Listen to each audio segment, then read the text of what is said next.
Hello, grade 9, TLEICT or CSS. So, good evening. So, this time I will discuss the module 3 since 1 and 2 isa-submit na ninyo. So, para mas maintindihan lalo ang mga modules natin, I will be sending videos and explanation para at least meron talaga kayong matutunan.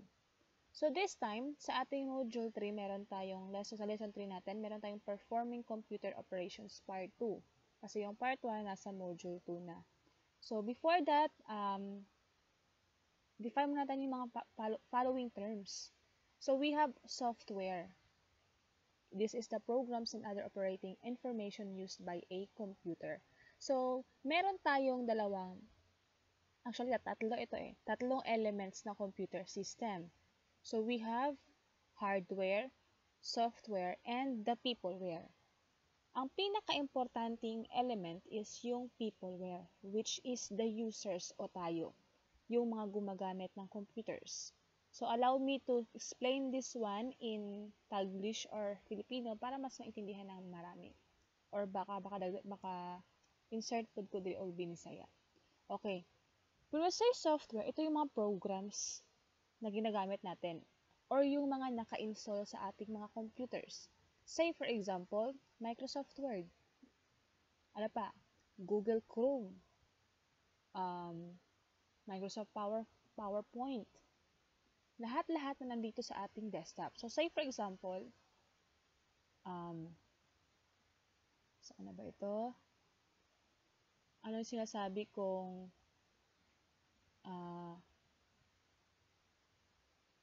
okay, sinasabi ko mga software is ito. Okay? Ito yung mga tinatawag nating softwares. Yung nasa ating desktop. So, ito yung tinatawag nating softwares. Okay, balik tayo dun sa modules natin. So, we have also internet. Okay. Yung internet is a wider network that allows computer networks around the world interconnected. So, minsan, sabi ko nga dati sa aking mga estudyante before, that we are using term na tara mag-internet sa ta, which is not correct.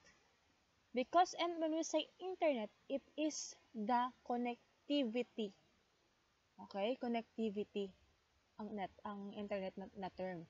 So, pag ginagawa natin, pag tayo ay we will be using the internet ang term natin dyan is to surf the web. Okay, surf. Asa ka mo adto? Ay, dito sa internet shop, mag-surf sa web. Okay, web is short or pina-shortcut na term sa website. Mag-surf sa web kasi you will be surfing or you will be surfing the websites. So, that is the internet, wider network that allows computers around the world interconnected. So, ibig sabihin yung mga, for example, si Google Chrome, pag nag-type ka dyan, pag nag-type ka dito ng facebook.com, so, syempre, i-connect ka niya ngayon. Okay? That is internet. Then we have here, search engine. It is a software that is engaged to carry out web search or internet search. So, search engine, ito yung tinatawag natin. Okay, ano ba ang search engine? So, okay, ano bang search engine? Si search engine, ito si search engine kung saan ka magta-type. For example, you will be researching, sino ba i-research natin? Okay, dito na lang. Donald Trump. So, that is the search engine. So, we have many different types of search engine. Isa na yung pinaka-commonly used is si Google. Meron din tayong Bing. Meron din tayong Amazon. Okay, that is example of search engine na tinasabi natin. So, yan siya ang search engine. Para at least maintindihan natin ano ba yung search engine nun? Okay. Next, we have here World Wide Web or yung WW or W cube. Computer network consisting of collection of internet sites that offer text and graphics and sound and other information data. So si website or si World Wide Web or si www, di ba pag nagsisearch tayo, for example, facebook.com. Example lang. So, nakikita nyo dito, ito si triple W or si W cube. Meaning to say, ito siya ang nag-host ng lahat-lahat ng mga website all over the internet or all over the world. So, say for example, type tayo dito ng, ito, example lang natin is YouTube. Okay. Di ba nakikita natin dito, ito? Because this is what you call World Wide Web or triple W. Ibig sabihin, ito yung portal siya, kung saan lahat-lahat ng internet sites or websites ay nandyan pwede mong mahanap. Okay? Next, we have computer virus. Alam nyo ito. Maliban sa coronavirus, na-upload tayo computer virus. It is a type of computer program that, when executed, replicates itself by modifying other computer programs and inserting its own code. So, dito, kung sino man ang may mga laptop sa bahay, meron tayong tinatawag na, kung merong virus, ano yung panlaban natin sa kanila? Okay, that is antivirus. So, say for example, si ma'am, meron akong antivirus na ito, Windows Defender. So, ito si antivirus. Ibig sabihin, siya yung mag-filter ng anumang virus na papasok sa computer ko. Okay? For example, yung flash drive mo, maraming virus. Pag pinasok mo ito pag sinaksak mo ito sa iyong laptop or computers, i-detect kaagad siya ni antivirus. So, ito ibig sabihin si computer virus is, okay, nakaka-harm ng ating computer. Okay. So, sabi dito, meron kayong activity dito sa, okay, do you have desktop or laptop at home? Can you operate them? Marunong ba kayong gumamit? These are used in printing school projects, assignments, and researching internet searching. You may continually learn the procedure of entering and print out documents, and you will also learn how to establish information documents through launching various internet browsers and know way to maintain files loose from virus infection. So, minsan, pag meron tayong mga computers, dapat, pag may mga bago tayong computer, meron tayong mga bagong computers, or laptops na tawag niyan na bagong bili or bagong purchase, dapat alamin natin kung meron bang naka-install na antivirus dyan. So that, kasi ang antivirus or ang virus, pag na-harm ang ating computer, pwede niyang i-shutdown yung computer natin. So, ang best way dyan is to clean your computer through antiviruses. Okay? Alam ko nasagutan niyo itong activity number 1. So, let's proceed to produce output data using computer system. So, sabi natin kanina, meron tayong hardware, software, and peopleware. So, yung hardware natin, meron siya mga specific function para makapag-operate ng ating computer. And these are the input, storage, and output devices. So, ibig sabihin, ano ba itong mga output devices? Okay? Pag sinabi natin output devices, this provides the result of displays and converts information in a readable form that the computer has processed the input data that has been entered in the computer through an input device. Ibig sabihin, output devices ang magdi-display kung ano ang ginawa mo sa ating computer. So, what are the example of output devices? Number 1 is our computer display monitor. So, di ba bakit output devices siya? Because what are you doing or ano mang tinatype mo dyan sa ating laptop or computer, dito nagdi-display. Kung nanonood ka ng movie, ay lamok sa ako Okay, kung nanonood ka ng movie, sa monitor siya magdi-display. So that is why output device siya. So, meron tayong mga different types of monitor. Etong CRT or cathode ray tubes, hindi ko alam kung naabutan nyo ito, but these are the types of computer na merong vacuum tube sa loob. Meaning, kung naamoy mga karaan nga TV, kanang naay, kanio, oo, naa siya'y gabuk, ansala, gaulbo sa likod. Bakit nang gaulbo? Because meron siyang vacuum tubes. Okay? Meron siyang vacuum tubes na merong electron guns and phosphorescent screen. Bakit siya merong vacuum tubes? Kasi, yung vacuum tubes, meron siyang screen doon na pag nag-ignite yung heat, magpuproduce siya ngayon ng output. So, kaya, hindi ko alam kung nakita kayo ng ganitong type of computer, pero meron siyang mga karaan na monitor. Okay? Then we have here LCD or liquid crystal display monitors. I'm sure na encounter nyo na ito. It's types of monitor which the technology has been used in laptop for some time. It has been made by commercially available as monitor for desktop. Itong LCD liquid crystal, malalaman nyo yan siya. Have you encountered na yung may mga laptops na merong mga itim-itim na sa gilid?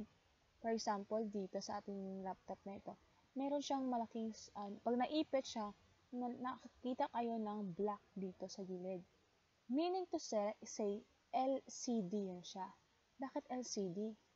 Liquid crystal display.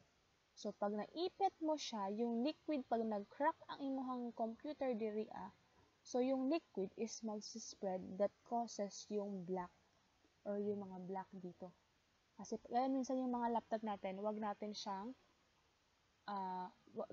wag tayong maging careless, baka maupuan natin. Kasi minsan nga, pag naupuan natin, magka-crack yan siya. So, yung liquid is mag-spread. So, minsan, may mga portion na hindi na natin nakikita. Okay? Then, we have LED or light emitting diode monitor. Kung si liquid, okay, si liquid, LCD, ang gamit natin is liquid. Dito naman is LED or si light emitting diode or LED monitor is type of monitor which technology were used in almost every electrical and electronic product on the market, from a tiny on and off of light to digital readouts, flashlights, traffic lights, and perimeter lighting. Sa ngayong panahon, the most commonly used technology is the LED or light emitting diode. Okay, we have LCD projector. I know you have encountered this. Nakita na. Alam ko may nag-present sa inyo na naka-projector. Yan siya. Ito si LCD. So, ibig sabihin, i-display niya diba, kinoconnect natin siya sa kinoconnect natin siya sa ating laptop. So, para mas maglaki yung display. I-connect natin dito. Yan siya. Type of monitor that allows two sheets of polarizing material with a liquid crystal solution between them. An electric current passes through the liquid crystals. A liquid causes the crystals to align so that the light can pass through them. So, minsan, pag nanonood tayo ng sine, naman tayo dakot ay kayong screen, ma'am. Tapos, may light sa taas, sa taas kaayo. Okay, because that is projector ang ginagamit nila. Kaya minsan, pag nakakapanood tayo ng mga movie na cam, sabihin yung sa sinihan lang kinuha na kinuha lang sa sinihan ng mga nanonood, nag-record na sa kanilang cellphones or video cam. Di ba minsan makikita tayo ng mga tao makita tao nga gaagi-agi? Kasi bakit may tao man ditong gaagi?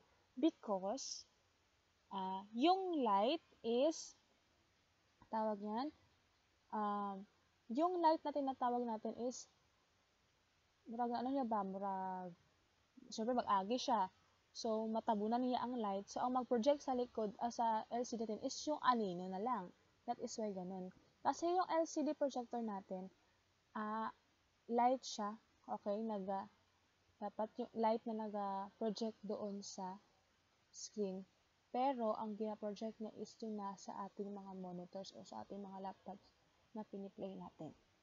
Okay, that is LCD projector. Then we have smart board. I don't know if nakakita na kayo ng, dali lang ha, if nakakita na kayo ng um, smart board. Okay? Sa mga, okay.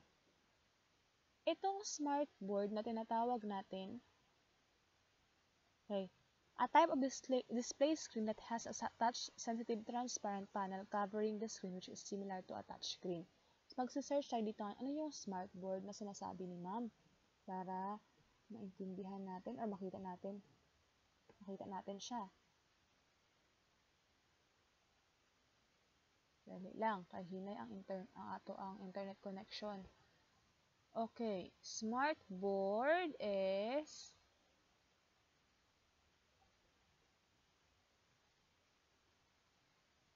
okay, ito si smart board. Yan siya. Okay, si smart board. Yan. This is si smart board natin. Okay, with smart board, you can, sige, try natin ngayon. Try natin sa YouTube, hanapin yung paano gamitin si smart board. So, kayo dyan ha, pwede kayong, habang sumasagot tayo ng ating mga modules, pwede tayong gumamit ng internet natin, may mga cellphone tayo, search tayo, paunsa ni siya. How to use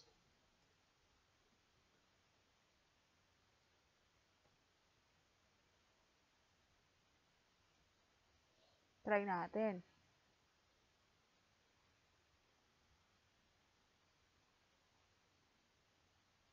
Okay, try natin ito. Kasi medyo lang.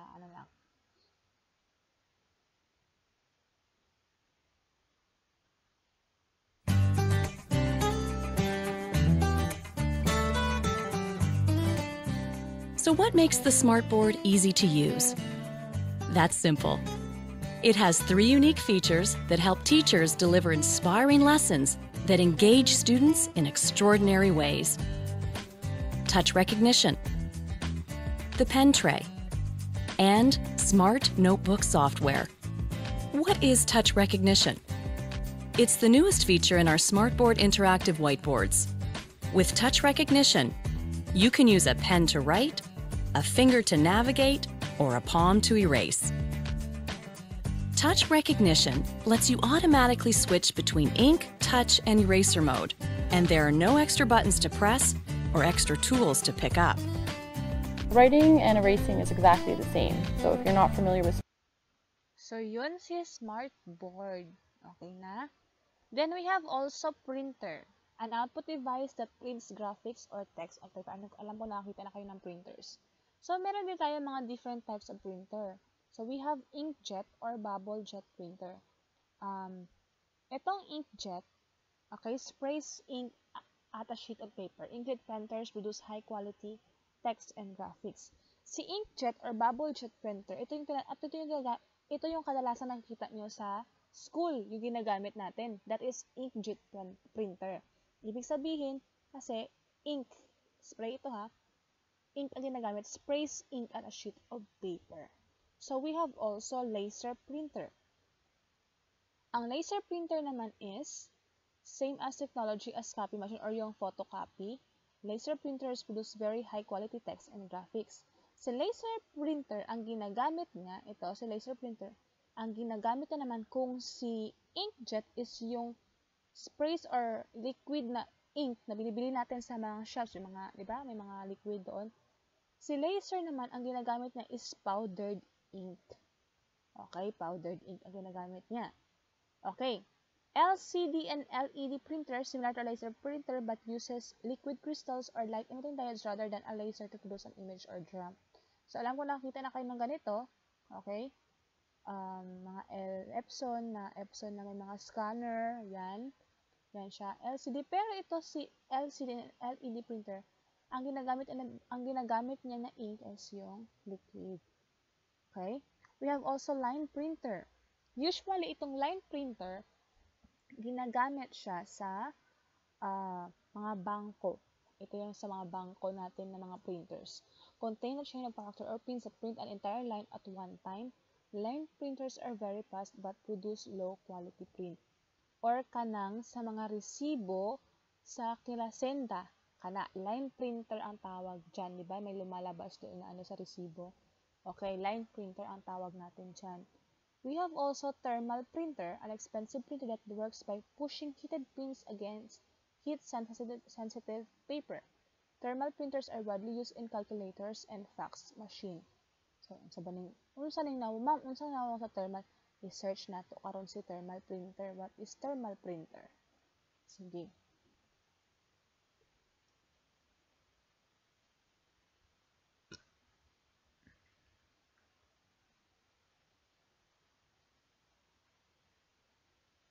Ayan. Sorry. Si thermal printer, nagkabaliktad tayo. Si thermal printer, ito yung ginagamit natin sa, sorry, nagbaliktad si ma'am. Sa ating, kanang sa, Yasenda ba? Kana, thermal printer na siya. Okay? Tapos, di ba, mapansin nyo sa thermal printer, katong, kadugayan, katong iyahang papel, tinga usahay, nagapanas lang siya. Or, kung nakatry kayo mag-withdraw sa ATM machines, thermal printer ang gamit dyan. So, di ba mag-produce siya ng resibo, ng receipt? Pero ilang after how many, tingala ka nga na mapapa or ma-erase ang printer or ang ink, ang na-print doon sa paper. Kasi yan siya, yung paper niya is heat-sensitive paper. Sige, try natin, ano yung line printer? Okay, nalibog, nagbaliktad si ma'am. Okay? Si line printer naman, okay? Ito si line printers. Yan, ito si line printers. Yan. Kaya medyo, hina ang, yan si line printer. Okay, si line printer, ambot lang kung nakakita na kayo ng mga payslip. Pero sa mga bangko ito talaga. Line printer sa mga bangko ito siya. Or kung sino may mga mama dito na teachers ang teachers ang mama or papa, meron kami tinatawag na payslip. So yun siya, ang ginagamit doon is line printer ang ginagamit doon. Okay, we have the third output device which is speaker. So, used to play sounds. Alam mo, kilala niyo sa speakers. Okay. The following steps are allows you to guide and teach you how to operate and print data using the computer printer and application software. So, ibig sabihin, paano mag-print? Okay? Make sure na nakakonect yung printer natin sa ating laptops. Meron tayong dyan, USB port. Dyan natin ilalagay yung printer natin. So, okay?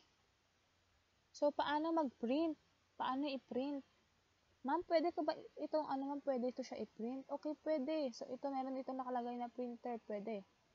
Or, control or CTRL-P. Control P.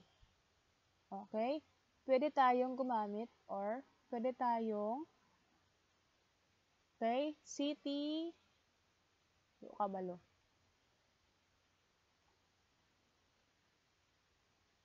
Okay? CTRL-P. Okay? CTRL-P. So, ibig sabihin, yan siya ang ating, pag nag-print tayo, for example, itong gamit ko, control or CTRL-P, ipinduton ang control sa keyboard, wag bitawan, then pindot ang P. So, lalabas itong ating area. So, pwedeng pipili tayo ng ano ba yung pangalan ng printer natin. So, i-click natin. Okay?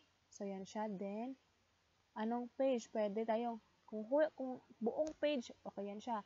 Pero, for example, ang gusto mo is page 1 lang. Click natin yan. Then, page 1. Okay? Page 1 lang ipiprint mo. Ilang copies ang gusto mo? 1 or 2? Okay? Pwede yan siya.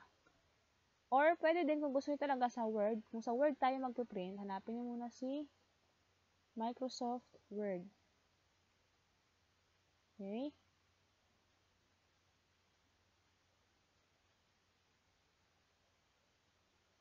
Okay, then, Control P again, yung tinuro ko kanina. So, lalabas ngayon si yan. Hanapin natin yung printer na available. Malalaman natin, sa Word naman, malalaman natin kung ano yung pangalan ng printer is, kasi ito offline, ibig sabihin hindi naka-connect yung printer. Pero pag may sinabi tayong, for example, Epson L120, tapos may nakalagay dito ready, ibig sabihin, nandiyan naka-connect yung printer natin. Then, print. Yan siya. Yan, okay.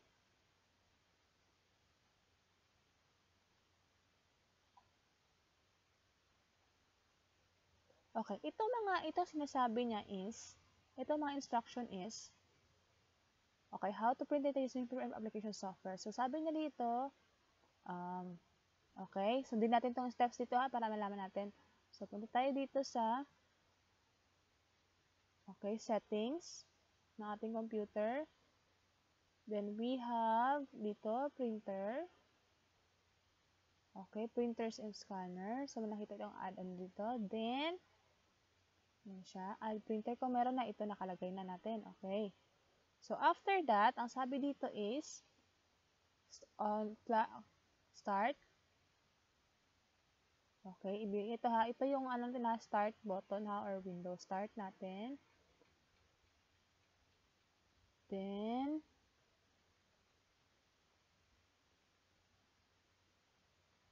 okay, hanapin natin yung files na i-print natin. So, say for example, dito sa drive din natin sinisave. So, for example, try natin itong sa akin.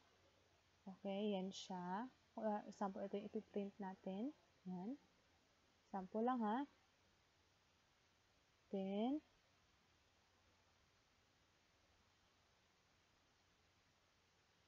okay, wag daw na. Sample is, yan. Ang sabi niya is, click the document that you want to print. Click natin. Pag may mga may mga laptops kayo sa bahay nyo, you follow the steps here sa modules natin para matry ninyo. Matry ninyo yung mga kung gumagana ba siya. Okay? Tapos daw, sabi dito, yung yan? Ay, wala. Sabi niya, i-click daw yung share tab. Ito, si share tab. Then, after the share is, i-click si share tab, then, print. Okay, print daw. I-click si share tab, then, print. Yan, may lalabas na ganito. Okay? Pero, mas madali siya kung, ito siya kung diretso ha, kung wala ka nang i-modify ha, magdiretso na siya okay, yan siya. Susundin lang yun, basta pwede din yung tinuro kanina na open lang, then Control P or Control P, kung hindi ka kabalo mag Control P, pwede po diri, naapo na siya diri sa hindi marunong mag Control P, dito na lang file, then print. Lalabas na yung settings ng ating printer. Okay. Yan siya. Okay. So, dito, ito yung tinatawag nating, what is the web browsers? Okay, meron tayong tinatawag na different web browsers. So, meron tayong mga commonly used is yung Google Chrome, Internet Explorer, Safari, Microsoft Edge, and Mozilla Firefox. So, example, dito sa computer ni ma'am, ang ginagamit ko na web browser is Google Chrome. Okay, dapat may naka-install yan siya. Ma'am, paano dapat may Google Chrome? Or, meron pa akong ginagamit na isa, which is ito, yung si Microsoft Edge. Ito. Microsoft Edge. Ito, si Microsoft Edge. Ginagamit ko din siya. Browser din ito. Okay, ano ba yung browsers natin? Itong browser is a type of software that allows you to find and view websites on the internet. Ito yung ginagamit natin para makapunta tayo kay Facebook. Si browser, yan siya. Okay? Or, nakapunta tayo kay YouTube. Okay, browser ang gamit natin. Web browser ang tawag doon. Yung mga software na nag-aalaw sa atin para makahanap or mag-view natin yung mga different websites. Okay, a web browser has its own parts. It has a specific operation. The following are the parts of web browser. URL or short for Uniform Resource Locator. Ano ang URL na sinasabi natin? Ang URL ay ito. This is the URL na sinasabi or Uniform Resource Locator.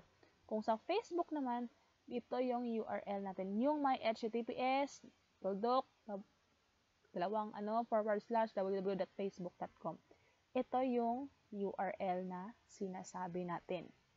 Okay? Then we have also navigation buttons. Back and forward buttons. Okay, ito si navigation buttons. Okay, kay Google Chrome kasi mas alam kong mas ginagamit nyo si Google Chrome. Okay? Ito, navigation buttons, ito siya. Okay, then we have, try naman natin ha. We have here links. Okay, it provides group of words and phrase or images on the website that has blue or underlined in the blue. It's probably a hyperlink or link for short. So, say for example, we will go to try tayo kay ano ha. Okay, try lang natin ha. Wikipedia.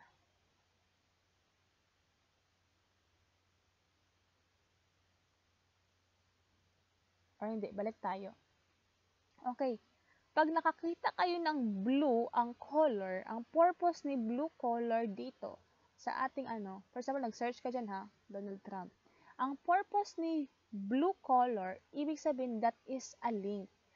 Kasi ang purpose niya, pag nilagay mo tong cursor dito is nag-underline siya, ibig sabihin, link yan siya. Ibig sabihin, he will, okay, dadalhin ka niya sa another tab para ma-research mo si Mike Pence. Or pag nag-click mo siya, isi-search niya na kaagad si Mike Pence. Pupunta siya ngayon sa or sa details ni Mike. Tandaan nyo ha, for example, ganito. Pag nag-blue siya tapos nag-underline, that is a link. Link ang tawag doon. For example, ito. Example yan. Link yan siya. Okay? Then we have refresh button that will reload the current page. For example, ma'am, loading ka. Ayun, ma'am, duwi ka mag-load. Okay, refresh natin. Okay, reload. Okay? Reload siya. Then, we have tab browsing. Allows you to open by clicking a new tab button. Okay, hindi ko alam ko kung iba dito hindi pa alam. So, ito, for example, etong add, ibig sabihin, ito is tab ang gamit natin dito. Ibig sabihin, in a single single browser, pag open ng Google Chrome, you can use multiple tabs. So, ito, tab ito. Kung gusto mo magdagdag is, add ka lang. Click mo lang tong add. Yung plus sign. So, may new tab. Pwede ka na mag-search dito ng YouTube. Para, ana-ana lang ka. Okay? Kasi minsan, ang ginagawa ng iba, for example lang ha, ang ginagawa ng iba, isa lang muna natin ha. Ang ginagawa ng iba, for example, naka-open na ng Facebook, click na po siya, mag-click na po siya og another set of Google Chrome. Okay? Another set. Kaya di rin na po siya mag-search. So, ang nangyayari, Facebook dito na naman ang isa, dito na naman si YouTube, tapos sa Pikas, di rin na po si, example lang, kana. So, which is, pwede lang naman na sa isang tab na lang, add ka na lang dito. Hindi ka na mag-open o another set of Google Chrome. Okay? So, yan siya. Then, we have here bookmarks. Okay, ano si bookmarks? Okay, for example, gusto mo na si Facebook, matandaan mo na siya pag nag-open ka ulit, pero ang bookmarks, tandaan nyo, applicable lang siya sa personal computers ha. Pero pag gumagamit kayo ng mga bookmarks sa internet, ay wag natin gamitin si bookmarks sa internet cafes. Pag meron lang tayong sariling computers. Okay. For example, gusto nating matandaan si Facebook para pag nag-login ka, di na ka mag-type og Facebook again. So, ito lang. Kanang star sa gilid, bookmark this tab. Ibig sabihin, click lang yan, then done. So, pag open mo, for example, i-close ko yan, mag-open ako ulit. Pag open ko, nandito na si Facebook. Ito. So, pag i-click ko siya, diretso na sa Facebook. Dili na ako mag-type og fb.com. Okay, that is bookmark. Okay, history. Okay. When we say history, ibig sabihin malalaman natin ano ba yung, for example, unsa ganitong akong gi-search last time. Ang nakalimot ko sa websites. Nakalimot ko sa basta nakita na ko to, example lang. Okay, meron dito sa ating gilid. Ito kaning tatlo katuldok. Click lang yan, then we have history. So, history natin. Okay? Or control H. Malalaman natin kung ano yung mga sinearch natin before. Ano yung mga sinearch natin. So, pwede natin dito matrace kung ano yung mga saang website, anong website yung pinunta natin na nakapag-research tayo tapos nakalimutan natin kung ano na yun. So, that is history. Okay? Yan siya. Okay, downloading files. Medyo mahaba na, no? Okay. In all data in the web browser, you can have them directly or save in your computer. So, for example, you will be, ito applicable na ito sasabi niya sa, sa mga images. For example, alam ko ito, kilala niyo ito. Yan. Images. Okay, for example, gusto natin i-save ito. For example, yan. Save natin. Gusto natin i-download itong picture nila. Okay? Example ito. Right-click your mouse. Alam yung mouse? Nandun yan sa module 1, ha? Right-click, then save image as. Yan siya. So, ilalagay natin ngayon sa downloads, then save. Hanapin natin ngayon, ha? Meron na yan dito sa downloads. Okay, nandito na si BTS. Na-download na natin siya. Ulitin ko. Right-click the mouse, then save image as. So, dyan. Ito naman, saan mo gustong i-save? So, ako gusto ko i-save sa downloads. Or kung gusto sa drive din, dyan. Okay, yan siya. Nakuha?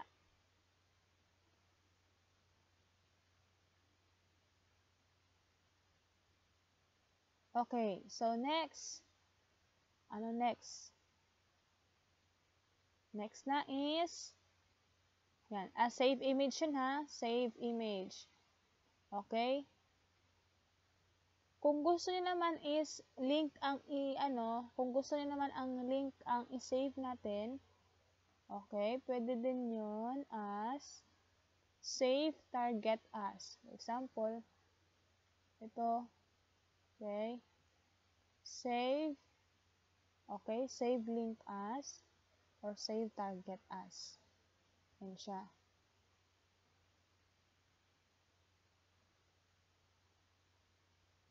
For example, ganyan. Click lang natin, ha.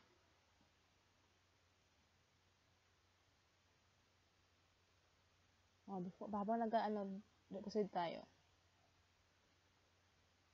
Konti na. Maintaining computer equipment and system. Try natin. Wala pa si BTS. Okay. Save as. Meron yan siya. So, ito, HTML. So, pwede pag i-click mo yan siya, mag-load na lang yan sa kanya.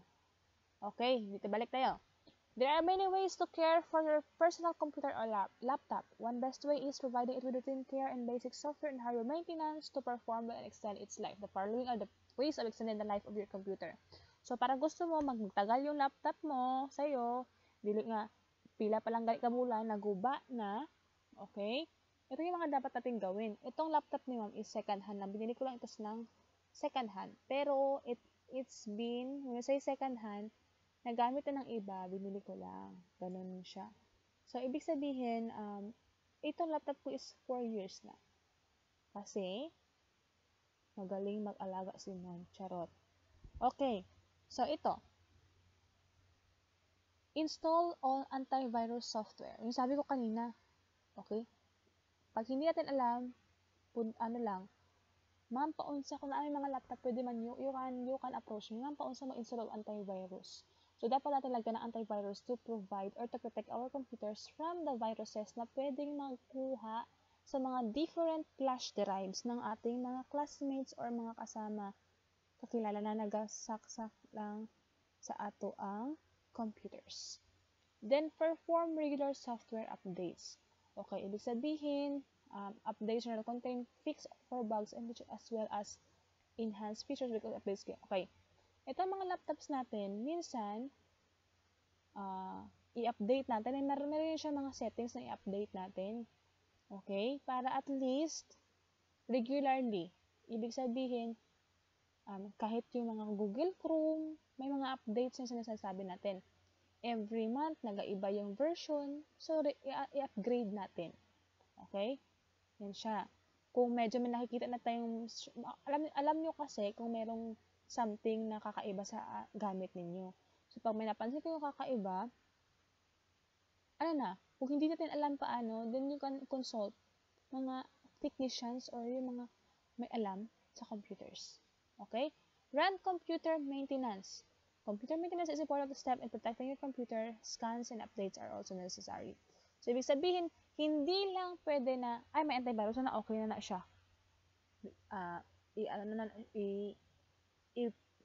Saling ni ma'am, i-protect. No. From time to time, i-scan natin lahat ng files natin. Okay? Scan and updates our computer.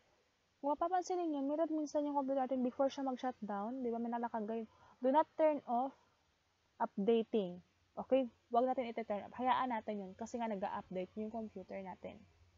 Then, backup files. Ibig sabihin, when we say backup files, lahat ng files na naka-save sa computers mo, lalo na yung mga importanteng files. For example, mga importanteng files, dapat meron tayong, aside from our computer, mayroon tayong lalagyan or may mga flash drive tayong doon natin i-backup. Bakit?